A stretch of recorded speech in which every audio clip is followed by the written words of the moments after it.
Aussi rude que l'hiver, par Quentin Clément. Résumé de la situation. Souffrant de famine, Dalos, le roi Goëth a décidé, contre l'opinion de Tilga, le druide de son clan, de mener une armée piller les réserves du clan Indus. Arella est une jeune guerrière entraînée par Yuvnad, le champion du clan Indus. Aleargor, jeune guerrier Goëth, était amant depuis quelques années. Les Goëth sont finalement arrivés à la capitale Indus pour la piller. Mieux préparés que prévu, ils ont réussi à passer les défenses de la ville et ont remporté la victoire lorsque Dalos a tué Glorgeur, le roi des Indus. Malheureusement, lors de la bataille, Arella a tué le père d'Argor devant lui. Ce dernier, fou de rage, a juré à la jeune fille de la tuer lorsqu'il se reverrait sur un champ de bataille. Kiliam, un ancien guerrier du clan Vidial, conquis il y a 15 ans par les Kriagos, a été rejeté par son épouse après avoir laissé leur fils unique mourir dans un duel d'honneur. Il est donc reparti vers le nord, sur les terres qui l'ont vu grandir, voir s'il a encore un foyer. Ogdur le marteau, un brigand dont la bande souffrait de la faim depuis plusieurs jours, a fini par commettre l'irréparable en assassinant un druide. Rejeté par les siens qui le croient maudit suite à cet acte, il est parti, seul, sur les routes enneigées. Depuis ce meurtre, il rêve chaque nuit de massacres, de cannibalisme, et est victime d'hallucinations, durant lesquelles une ombre le surveille. Vodiar, le fils d'Almus, roi du clan Mineros, cherche à rejoindre un ordre de mercenaires nommé les Fianna, persuadés qu'ils agissent en secret pour le bien des terres de l'Arc. Almus, roi du clan Mineros, et Adania, championne qui a succédé à Vodiar, ont décidé d'attaquer le village de Deliur, vassal de leurs rivaux Kriagos, contre les conseils du druide Greygun. Alors qu'ils se dirigent vers le lieu de l'attaque, ils ignorent que Kolgar, le roi Kriagos et son champion Farkas y ont placé le gros de leurs forces en prévision du pillage d'un autre clan. Partie 6. 24e jour du mois du Bouleau. Ville de Vidial, sur le territoire Kriagos. Cela faisait presque une semaine que Kiliam marchait sous la neige. Son fils était mort, sa femme l'avait quitté, plus rien ne le retenait plus à la capitale Tuat. Alors, il était parti. Il passa la porte de la ville. Combien d'années cela faisait-il? 15 ans? Il ne s'en souvenait plus. Il avait bien changé de vie depuis. Il avait eu un enfant, un travail. Jamais il n'avait regardé en arrière. Il s'était contenté d'avancer, en tentant d'oublier le pénible souvenir de la bataille qui avait emporté tout ce qu'il avait. Aujourd'hui, après avoir tout perdu une fois de plus, il était revenu sur ses pas, voir s'il possédait encore un semblant de vie ici, sans se retourner sur le souvenir de la famille qu'il avait fondée et qui, à son tour, lui avait été enlevée. La ville avait bien changé depuis la défaite de son clan et sa fuite. Une bannière aux couleurs Kriagos flottait dans la grande entrée. Cela lui laissait un arrière-goût amer d'injustice. Dans la rue, on pouvait voir de nombreux soldats armés portant les saillons des conquérants. Les Vidial n'existaient plus. Alda, la guerrière dont la lance perçait les boucliers de fer, était morte par les flammes. Et l'esprit combatif qu'elle inspirait à son peuple avait été cassé par la force brutale des occupants. Il marchait dans le froid, remontant vers le nord depuis si longtemps. Il était affamé, ses mains et ses pieds étaient devenus insensibles, sa barbe et ses cheveux étaient couverts de neige. Mais le plus douloureux, c'était le manque d'alcool. Il n'en avait pas bu une seule goutte depuis plusieurs jours, et cette idée le harcelait sans cesse. Il retrouva la taverne où il avait bu sa première pinte, offerte par son père lorsqu'il avait tué son premier cerf. La bonne bedaine avait en tout cas toujours le même nom. Il entra et sentit immédiatement la chaleur du feu se poser sur lui, presque brûlante. En vitesse, il alla se poster près de l'âtre pour s'y réchauffer et appela l'aubergiste. La bonne bedaine était un endroit très rustique, même pour les terres de l'Arc. Presque entièrement faite de bois, on pouvait voir sur ses murs des têtes d'animaux, trophées de chasse rapportés par les habitants de la capitale.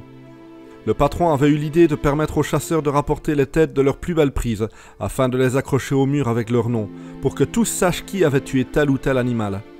Recevant ainsi une décoration totalement gratuite, il avait éveillé une certaine rivalité entre les chasseurs, qui passaient leur temps à tenter d'attraper une bête plus grosse que les autres pour avoir leur nom inscrit sur les murs. Ensuite, des étrangers vinrent tenter à leur tour de battre les Vidial. La bonne bedaine était ainsi devenue un véritable lieu de rassemblement des chasseurs de toutes les terres de l'Arc. En plus, on y mangeait terriblement bien. « Que puis-je pour vous, voyageur ?» Une serveuse venait de faire sursauter Kiliam. « Donne-moi à manger, n'importe quoi, et une bière. » répondit-il entre deux claquements de dents.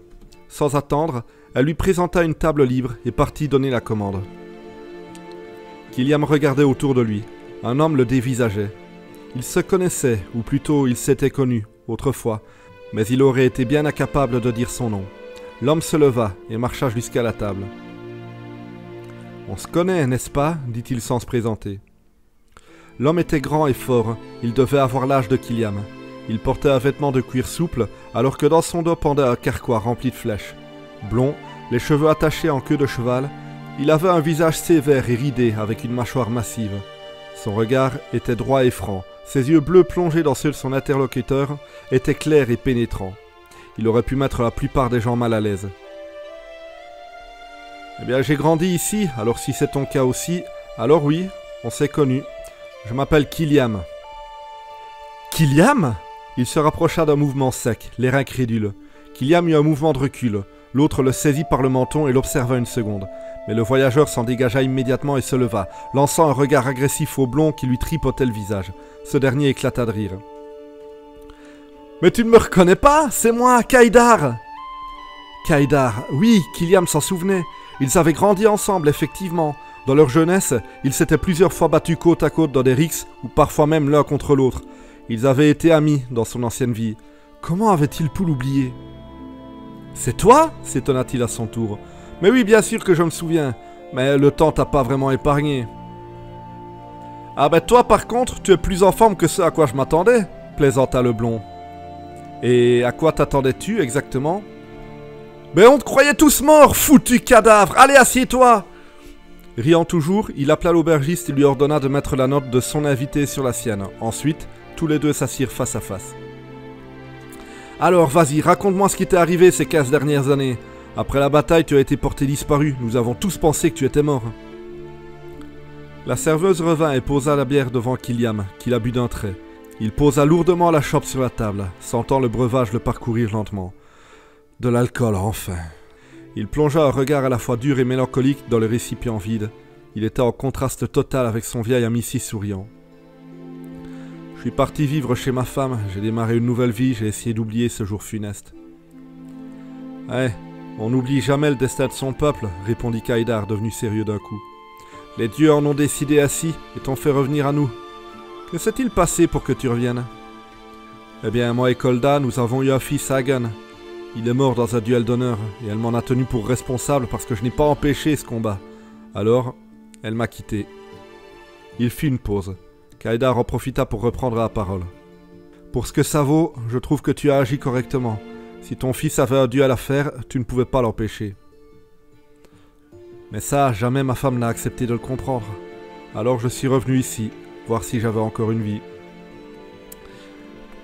« Malheureusement, reprit son ami, il n'y a plus grand-chose à espérer ici. Après notre défaite, nous avons été enchaînés par les Kriagos. Ils ont pris toutes nos armes et ensuite ils nous ont forcés à les regarder violer nos femmes, en disant que plus jamais les Vidial n'auraient de fils, que les enfants qui naîtraient ici seraient des Kriagos.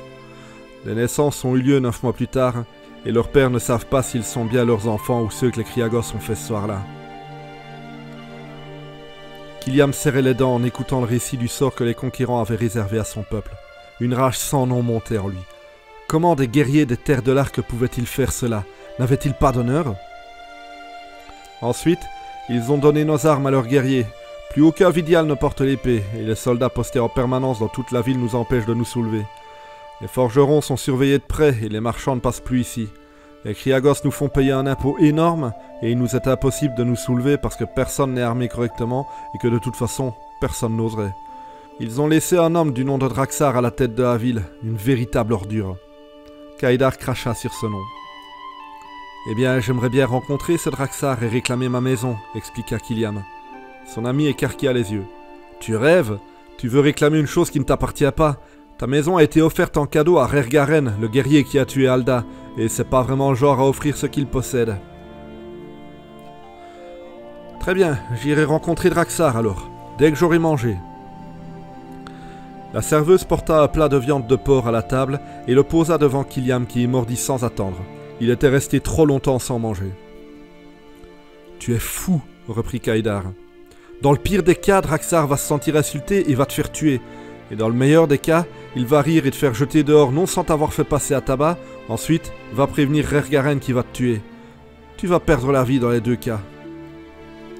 Kiliam avala la bouchée qu'il mâchait et répondit dans un soupir. Si ma vie est tout ce que j'ai à perdre, c'est pas grave, elle vaut pas grand-chose.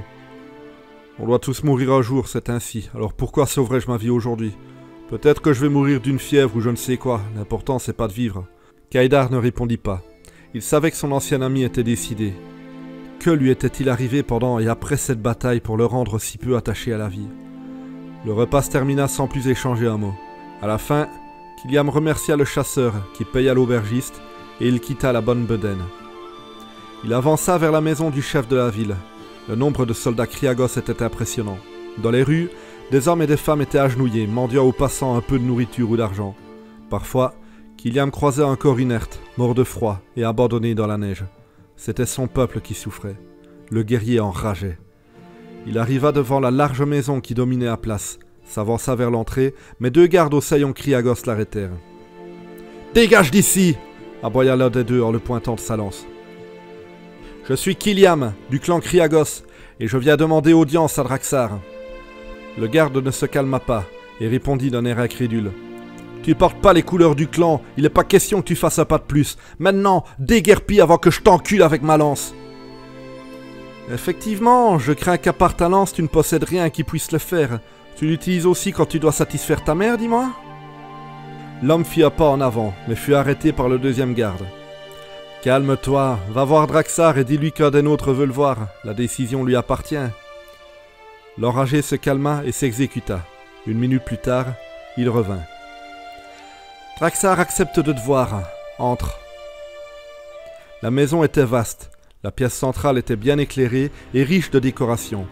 Des haches, des épées, des boucliers et autres pièces d'armure pendaient au mur, accompagnées de têtes humaines, certaines en pleine décomposition.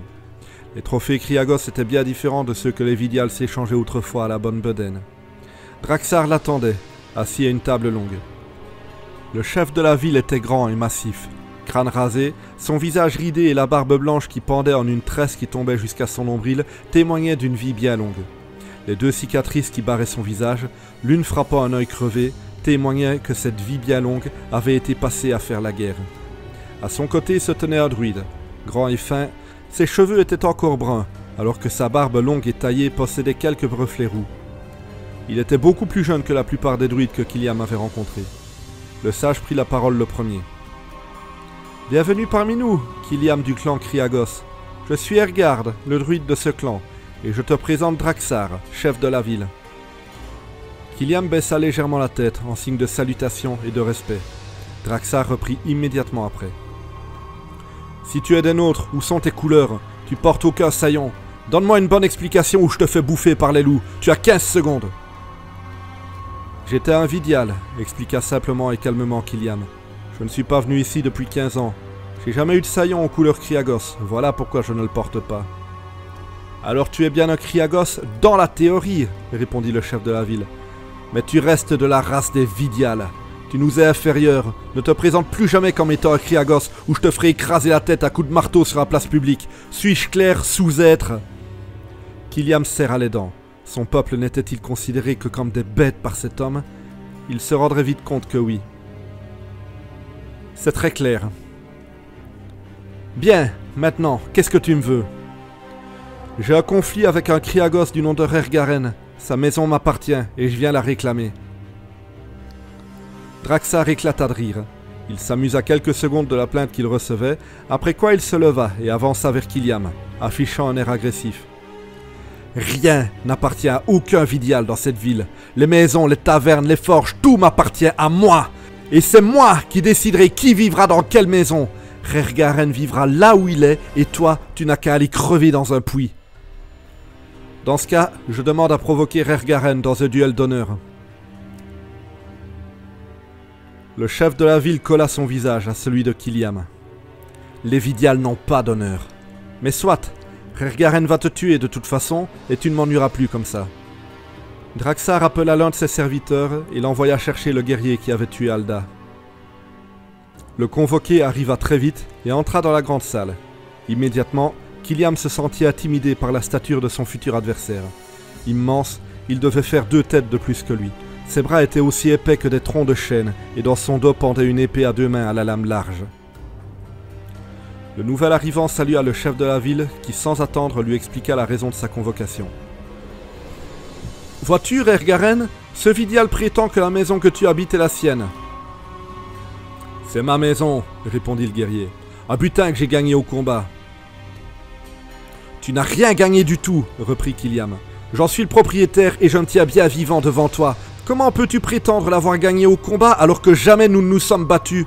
Si tu n'as pas arraché ce que tu possèdes sur le corps d'un ennemi vaincu sur un champ de bataille, ce n'est pas un butin de guerre, c'est du vol. Tout ça ne fait pas de toi un guerrier, tout ça fait de toi un voleur. »« Qui traites-tu de voleur, espèce de fils de pute ?» Le Kriagos avait eu exactement la réaction que Kiliam voulait. Le combat allait bien avoir lieu. « Il veut te provoquer en duel pour récupérer cette maison, » expliqua Draxar. « Est-ce que tu acceptes ?» Rergaren s'avança pour coller son corps à celui du Vidial et plongea sur lui des yeux assassins. Kiliam pencha la tête en arrière pour soutenir son regard. « J'accepte de tuer cette petite merde. »« Bien, le duel aura donc lieu, » proclama le druide Ergard. « Quand serez-vous prêt ?»« Immédiatement, » répondit Kiliam sans détourner les yeux. « Bien d'accord, » reprit Rergaren. « Tout de suite, sur la place. Je vais te crever la panse devant ton peuple et brûler ta tête qui n'a pas assez de valeur pour être plantée sur une putain de pique. » Les 2 hommes sortirent, accompagnés du druide et du chef de la ville. Draxar ordonna aux passants de laisser la place, qu'un duel d'honneur allait avoir lieu. Immédiatement, on lui obéit. Les gens s'éloignèrent tandis que d'autres s'approchèrent pour voir le spectacle. Ergard se plaça entre les 2 guerriers qui allaient se battre, et énonça le discours rituel qui précédait un duel d'honneur. « Jurez de n'avoir usé d'aucun sortilège dans ce duel, jurez combattre dans l'honneur, jurez de ne pas avoir utilisé fourberie ou ruse à votre avantage. » La dernière fois que Kiliam avait entendu ces mots, c'était Hagen qui était à sa place, affrontant un adversaire beaucoup plus fort et expérimenté. Allait-il subir le même sort et rejoindre son fils dans le Cid ? Si tel était le cas, il s'en accommodait très bien. Mais il ne comptait pas offrir une victoire facile à Kriagos. Il allait se battre jusqu'au bout et comptait bien remporter ce duel. Bientôt, la place de l'ancienne capitale de son peuple allait être couverte de sang Kriagos. Une belle justice rendue au Vidial. Perdu dans ses pensées, il ne se rendit pas compte que le druide venait de terminer son discours et sursauta au son de la lame de son adversaire sortant du fourreau. À son tour, il dégaina et les 2 guerriers avancèrent l'un vers l'autre. Rergaren allongea son bras pour tendre sa lame devant lui. Kiliam se mit en garde et avança jusqu'à être à une distance raisonnable de l'arme de l'ennemi. Il était trop loin, beaucoup trop loin. Pour avoir une chance de blesser le Kriagos, il allait devoir avancer pour se mettre à portée de lame alors que l'autre l'était déjà. À cette distance, Rergaren pouvait atteindre Kiliam sans que ce dernier puisse contre-attaquer. Il était plus grand, plus fort, plus expérimenté et possédait une meilleure arme. Le combat n'était pas gagné d'avance. Sans hésitation, le Vidial repoussa la lame de son adversaire sur le côté et se jeta sur lui, relevant son épée dans une attaque remontante visant les parties génitales. Sur ce premier mouvement du duel éclata une grande clameur dans la foule qui les encerclait. Tout autour d'eux, on hurlait, on insultait, on encourageait. Il comprit vite que les habitants de l'ancienne capitale n'avaient pas envie de le voir remporter la victoire, car tous les gens présents scandaient le nom de Rergaren. Il comprendrait plus tard que nombreux étaient ceux qui mourraient d'envie de voir le Kriagos trépasser, mais qu'aucun n'aurait osé l'afficher publiquement. Le guerrier releva la jambe et pivota pour esquiver le coup de Kiliam, qui d'instinct se baissa et laissa la lame de son adversaire passer au-dessus de lui. D'un élan, il frappa au niveau de la taille du Kriagos, mais son arme fendit l'air et ne rencontra que le vide, alors que l'épée de Rergaren le frappait déjà. Le fer pénétra la chair du dos du Vidial, qui poussa un cri de douleur et recula. Si le Kriagos avait frappé avec force, il aurait sans problème pu détruire les vertèbres de son adversaire, mais s'était contenté de le blesser. Kiliam lui lançait un regard foudroyant. La douleur accentuait sa rage du combat. L'autre lui renvoyait un sourire narquois. « Je n'apprécie pas les victoires faciles, » expliqua le Kriagos. « Mes amis ici présents veulent du spectacle, et honnêtement, tu n'en apportes pas plus que s'ils me voyaient écraser une saloperie d'araignée. Nous allons dire que tu as 3 chances. Chaque fois que je te porterai un coup fatal, je m'arrêterai.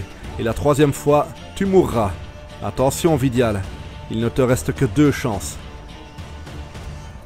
Énervé par la moquerie de son adversaire, Kiliam se jeta sur lui en hurlant, et le public reprit ses cris de plus belle.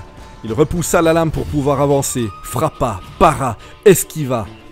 Le fer se croisait encore et encore, chacun tentant de tuer son adversaire. Les deux hommes se déplaçaient sans cesse, Rergaren tentant d'augmenter la distance alors que Kiliam voulait la réduire. Finalement, le Vidial arriva au plus près de son adversaire, repoussant la lame de sa garde pour avancer et se retrouver épaule contre épaule. Il plaça son pied derrière Rergaren pour le déséquilibrer, mais avant qu'il n'en eût le temps, ce dernier lui avait attrapé le poignet droit, l'avait repoussé et, sans que Kiliam puisse se défendre, l'avait frappé de son pommeau en plein visage. Rergaren frappa une nouvelle fois avant que Kiliam n'aille le temps de relever son arme et cette fois le coup lui déchira la peau au niveau de l'aisselle. Dans un nouveau cri de douleur, le Vidial lâcha son arme et immédiatement Rergaren le frappa du poing dans un revers puissant qui propulsa Kiliam en arrière. Ce dernier perdit l'équilibre et tomba sur le dos sous les rires de l'assemblée. Moins d'une seconde plus tard, la pointe de la lourde lame Kriagos s'appuyait contre sa gorge. Il avait toujours ce sourire narquois. Dernière chance. Rergaren recula et laissa le Vidial se relever et ramasser son arme. Son sang coulait le long de son dos et sur ses côtes. L'hématome provoqué par le coup de pommeau était déjà tuméfié et lui avait déchiré la peau, rougissant son visage. Enfin, le coup de poing qu'il avait reçu l'avait atteint à l'œil et la douleur l'empêchait de l'ouvrir complètement, alors que des larmes perlaient pour humidifier son organe blessé. Il se releva et avança vers l'épée qui traînait à terre. Il la ramassa. Sa blessure à l'aisselle le faisait souffrir lorsqu'il bougeait son bras, mais il devait s'en accommoder. Manier son arme de la main gauche lui était simplement impossible. « Alors » demanda le Kriagos. « Que ressent-on lorsqu'on va mourir face à un adversaire plus fort ?»« Eh bien, tu es mieux placé que moi pour le savoir. » Rergaren éclata de rire avec la foule. Kiliam avait dit cela pour ne pas montrer de faiblesse, mais il ne pouvait se le cacher. Il était perdu. Il allait mourir. « Tu es bien présomptueux, tu réclames une maison qui m'appartient, tu me provoques un duel. Jusque-là, j'ai pensé que tu étais juste une petite merde qui était venue de je ne sais où, juste pour mourir par ma main, que tu n'avais pas la moindre valeur pour ta vie. Mais maintenant je comprends, t'es simplement fou. Allez viens, c'est ta dernière chance, finissons-en. » Kiliam se plaça face à Rergaren. De la même façon que plus tôt, il repoussa la lame et se jeta sur son adversaire. Le combat se montrait encore plus violent que précédemment. La douleur avait transformé le Vidial en bête féroce. La douleur et autre chose. Les paroles de Rergaren. Il y avait du vrai dedans. Il s'était lancé dans ce duel en espérant y mourir. Était-il suicidaire ? Il considérait ceux qui mettaient fin à leur jour comme les plus grands des lâches, les hommes les plus faibles qui soient. Et lui n'était pas faible, lui était fort. Il refusait à présent de mourir de cette façon, d'être déshonoré en choisissant la mort.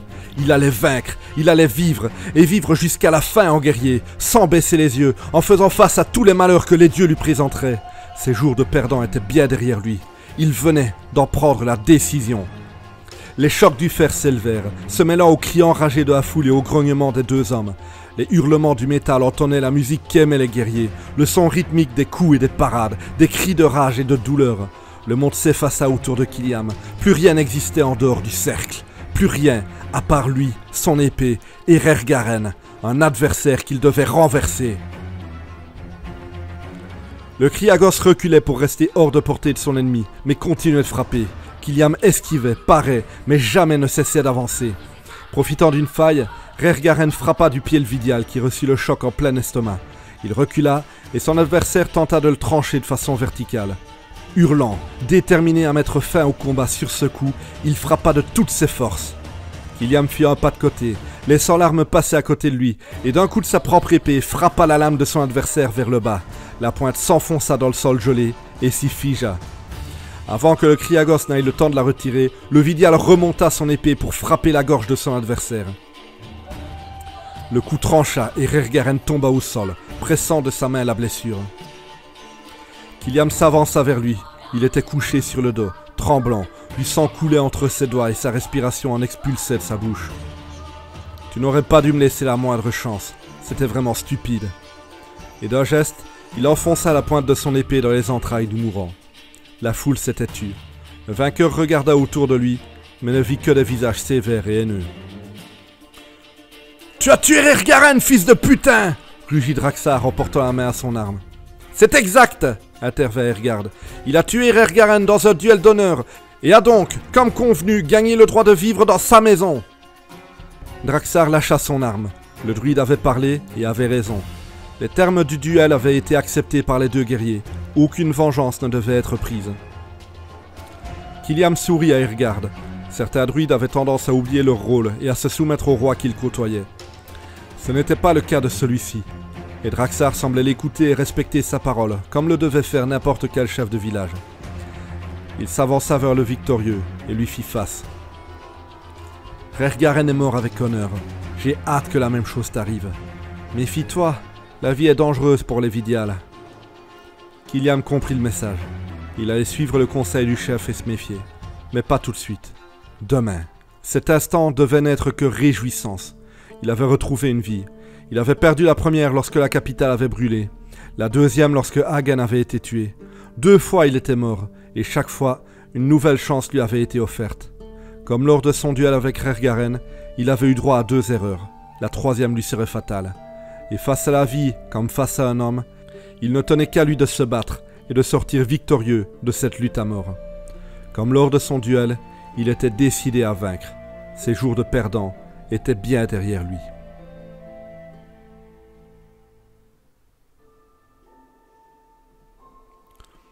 Le même jour, capitale Zodas. Vodiar avait quitté le territoire du clan Kui depuis 3 jours. À dos de cheval, accompagné de Yuvnad, il avait voyagé vers le nord à la recherche des Fianna, vues sur les terres roniaques. Sa traversée fut rapide, les vastes plaines de cette région permettant d'avancer sans difficulté. Son compagnon l'avait quitté à la capitale roniaque, le remerciant 1 millier de fois d'avoir récupéré l'argent que ses frères avaient volé.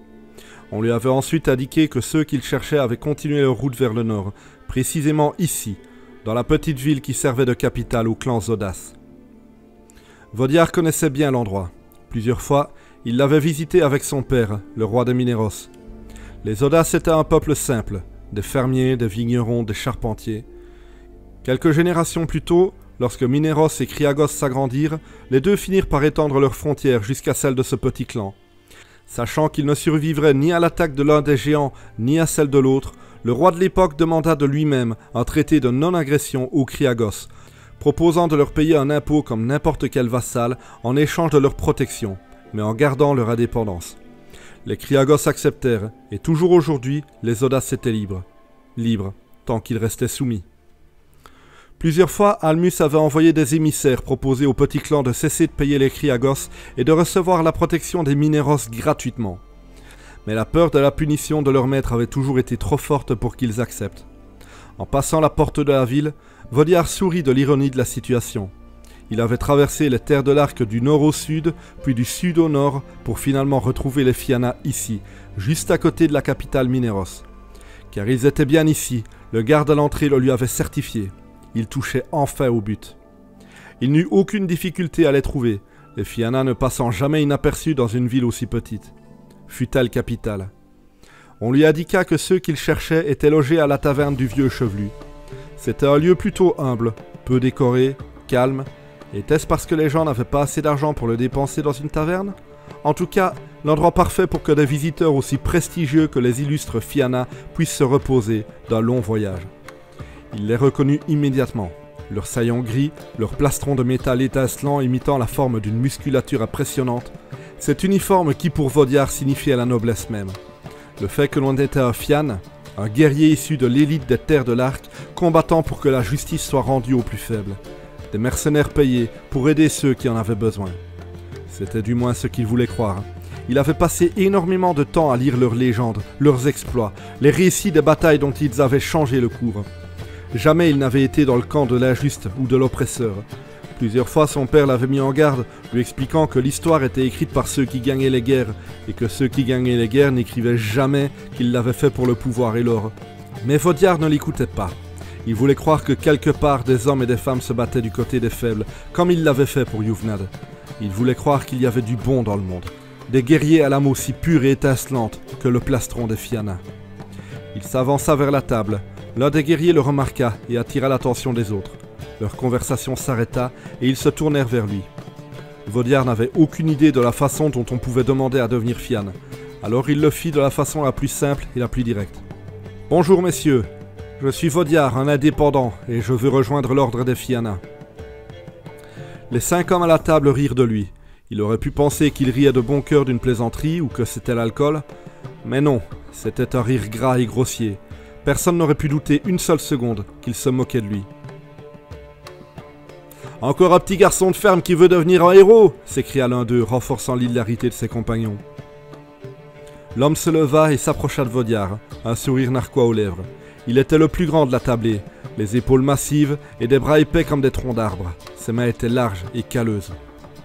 Ses cheveux blonds et gras tombaient de chaque côté de son visage rustre et anguleux. Le front en avant, les pommettes saillantes, la mâchoire large, il donnait l'impression que les os de son crâne étaient faits de pierre et qu'aucun coup de hache ou de masse n'aurait pu le blesser. Une brute, une force de la nature, un guerrier. Qu'est-ce qui te fait penser que tu es digne de devenir l'un des nôtres? Regarde-toi, je suis certain que ma verge pourrait te battre au bras de fer. Eh bien, c'est probablement parce que tu passes plus de temps avec ta queue entre les mains qu'avec une épée, répondit Vaudiard. La table éclata de rire de plus belle. Cette fois, c'était bien de leur comparse dont ils se moquaient. « Ne médis pas de qui a un nom !» répondit le fian en s'approchant de Vaudiard, agressif. « Et au combat, ne porte pas la main sur un fou qui ne sait pas ce qu'il fait !» intervint un autre, plus âgé. « Drake, si tu veux citer le code, alors respecte-en chaque point !» Le second se leva et s'approcha à son tour de Vaudiard. Son visage était pâle et ridé, et ses cheveux aussi blancs que longs témoignaient d'une vie longue, une vie passée à combattre pour l'or et la gloire. Sa voix grave et puissante était autoritaire, il parlait sèchement. Ses paroles avaient calmé le guerrier sur le champ. Qui qu'il fût, il était respecté par le groupe, et Vaudiard avait bien compris qu'il était celui qui donnait les ordres. Il devait être un peu plus petit que le Mineros, mais la musculature de ses bras, si elle n'était pas massive, était sèche et noueuse. Sa maigreur dure et agressive faisait bien plus peur que la force brutale et grasse de Drake. « Assar, tu as entendu la façon dont cet Asticum parle ? Tu l'as attaqué en premier, il s'est défendu avec les mêmes armes. Si maintenant tu veux changer d'arme, c'est parce que ces mots l'ont emporté sur les tiens.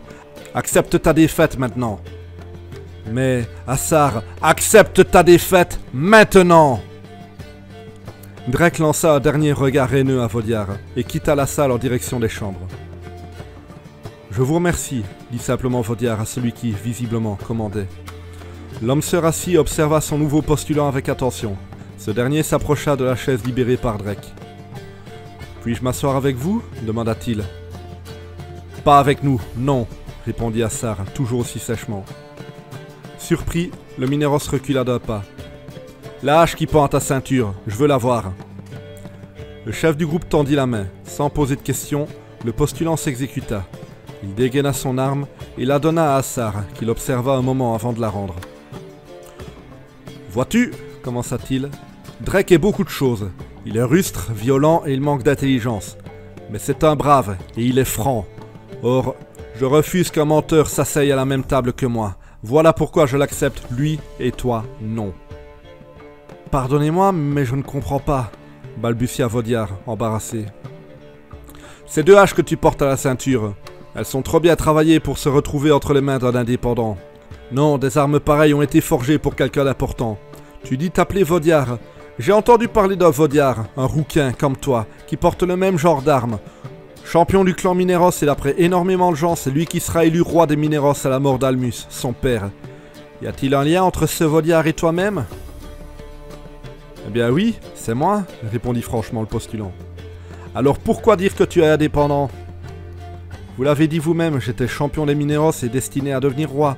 J'avais la gloire et la fortune que j'ai décidé de laisser derrière moi pour vous rejoindre. Je ne veux plus jouir du simple fait d'être le fils de la bonne personne. Je veux faire mes preuves par moi-même. » « Alors pourquoi tu t'es présenté en t'appelant Vaudiard ? Tu aurais pu changer de nom. »« Parce que je suis fier de l'homme que je suis. Et l'homme que je suis s'appelle Vaudiard. Changer de nom aurait été mentir. Or, contrairement à ce que vous dites, je ne suis pas un menteur. Je ne porte pas le saillon noir et jaune de Mineros. J'ai quitté les miens. Je suis un indépendant. » Bien, bien. Alors dès demain, tu pourras commencer tes épreuves afin que nous voyions si tu es digne d'être des nôtres. Dis-moi, recrue, d'après toi, sur quoi allons-nous te juger ? Eh bien, sur ma force, ma vitesse, mon habileté l'arme à la main ? Non, tu ne comprends pas. Nous allons effectivement observer ce que tu viens de dire, mais pour juger ta valeur de guerrier. Mais toi, qui tu es ? D'après toi, comment allons-nous le juger? Comment juge-t-on la valeur d'un homme? Vaudiard prit un instant de réflexion avant de répondre. Il venait de comprendre qu'en réalité, il était déjà en train d'être testé. Ce qu'il allait dire était une première épreuve, et s'il voulait intégrer l'ordre, il devait peser chaque mot. Ce ne sont ni nos paroles ni nos pensées qui définissent ce que nous sommes. Si on doit juger un homme sur ses paroles, alors nous sommes tous des saints. Et si on doit se juger sur nos pensées, alors nous sommes tous des psychopathes pervers et haineux. On ne doit pas juger un homme sur ce qu'il pense mais ne fait pas plus que nous devons le juger sur ce qu'il dit sans l'avoir fait. On ne doit juger quelqu'un que sur ses actes, en se demandant si ses actions visent un but noble ou l'intérêt personnel. L'homme lui sourit, visiblement satisfait de la réponse. Bien, très bien. Nous verrons avec le temps si tes actes permettent de te juger de la même façon que tes paroles. Tu n'es pas des nôtres, ne nous côtoie pas aujourd'hui. Mais demain à l'aube, sois ici. Je te conseille d'être prêt pour les épreuves qui t'attendent. Vaudiard baissa la tête avec respect. Merci, je ne vous décevrai pas. Ensuite, il prit la direction de la sortie. Alors, tu en penses quoi? Demanda Lord Effian à Assar. L'ordre a besoin d'hommes comme Drake qui suivent les ordres et massacrent ceux qu'on leur dit. Mais il nous faut aussi des hommes d'autorité qui savent parler et convaincre. Celui-ci, s'il survit assez longtemps, pourrait peut-être aller haut dans la hiérarchie. Laissons-le faire ses preuves et nous verrons bien. Fin de la partie 6.